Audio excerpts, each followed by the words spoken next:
تو لڑکوں کا ذہن ایسا بنا ہوا ہے کہ اگر شادی کی پہلی رات میں ہم بستری کے وقت لڑکی کی شرمگاہ سے اگر خون نہ نکلے تو سمجھا جاتا ہے کہ لڑکی کنواری نہیں ہے، ضرور اس کا شادی سے پہلے کسی نہ کسی سے کوئی جسمانی تعلقات ہوں گے، ضرور اس کا ریلیشن کسی نہ کسی کے ساتھ بنا ہوا ہوگا، اس نے ضرور کسی نہ کسی کے ساتھ منہ کالا کیا ہوگا، اور اسی جہالت کی وجہ سے کئی طلاقیں ہو رہی ہے، کئی گھر برباد ہو رہے ہیں۔ اور جو اس کے دوست ہوتے ہیں وہ بھی اسی طرح کے جاہل ہوتے ہیں، وہ بھی صبح میں یہی سوال کرتے ہیں کہ رات میں خون نکلا تھا یا نہیں نکلا تھا۔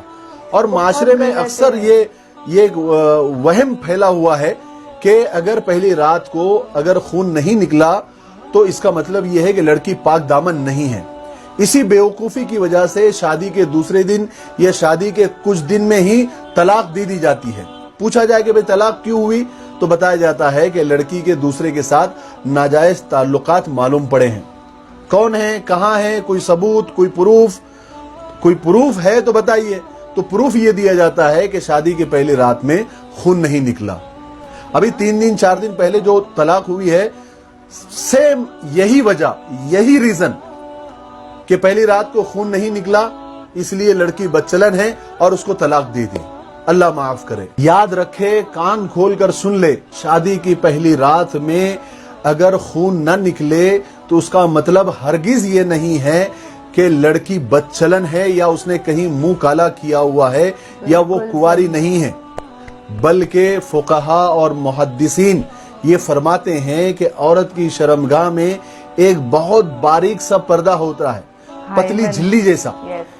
جب مرد پہلی بار لڑکی سے صحبت کرتا ہے تو وہ پردہ پھٹ جاتا ہے، جس کی وجہ سے خون نکلتا ہے، یعنی وہ نازک سا پتلا سا پردہ پھٹنے کی وجہ سے خون نکلتا ہے۔ اس پردے کو حدیثوں کی زبان میں یا فقہا علماء کی زبان میں پردے بکارت کہتے ہیں۔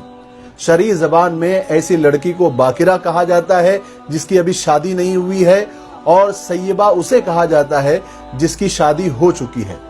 اس پردے کو پردے بکارت کہتے ہیں۔ شادی کی پہلی رات میں صحبت کے بعد وہ پردہ پھٹ جاتا ہے جس سے خون نکلتا ہے، تب وہ عورت باکرہ سے سیبہ بن جاتی ہے، یعنی عام زبان میں وہ لڑکی عورت بن جاتی ہے۔ تو میں آپ کو بتا دوں، نوجوان خاص طور سے کان کھول کر سن لے، فقہا اور محدثین نے اس پردے کے پھٹ جانے کی بہت ساری وجہ بتائی ہے۔ بچپن میں بہت زیادہ بھاگنے دوڑنے کی وجہ سے بھی وہ پردہ زائل ہو جاتا ہے، پھٹ جاتا ہے، اور بہت زیادہ کام کرنے کی وجہ سے، بہت زیادہ وزن اٹھانے کی وجہ سے بھی وہ پردہ پھٹ جاتا ہے۔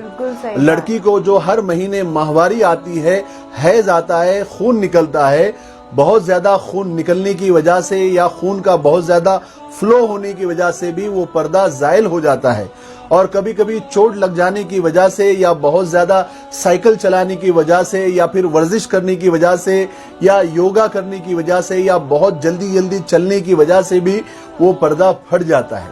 علماء نے بہت ساری وجوہات پردہ زائل ہونے کی کتابوں میں لکھی ہے۔ اس کا مطلب یہ ہے کہ شادی کی پہلی رات کو اگر خون نہ نکلے تو لڑکی خراب ہے، بدچلن ہے، ایسا ہرگز نہیں ہے۔ ہو سکتا ہے وہ پردہ، وہ جھلی پہلے ہی کسی وجہ سے زائل ہو چکی ہے۔ چونکہ آج کل اصل میں سوشل میڈیا کا دور ہے، واٹس ایپ یونیورسٹی میں ہم سب پڑھتے ہیں، اور اس میں بہت سارے بکواس میسیجز وائرل بھی ہوتے رہتے ہیں کہ پہلی رات کو اگر خون خرابہ نہیں ہوا تو سمجھ لو کہ دیش پہلے ہی آزاد ہو چکا ہے۔ اس طرح کے میسیجز صرف ہنسنے ہسانے کی غرض سے بھیجے جاتے ہیں، لیکن یہ ہمارے ذہنوں میں غلط سوچ کو پیدا کر دیتا ہے، اور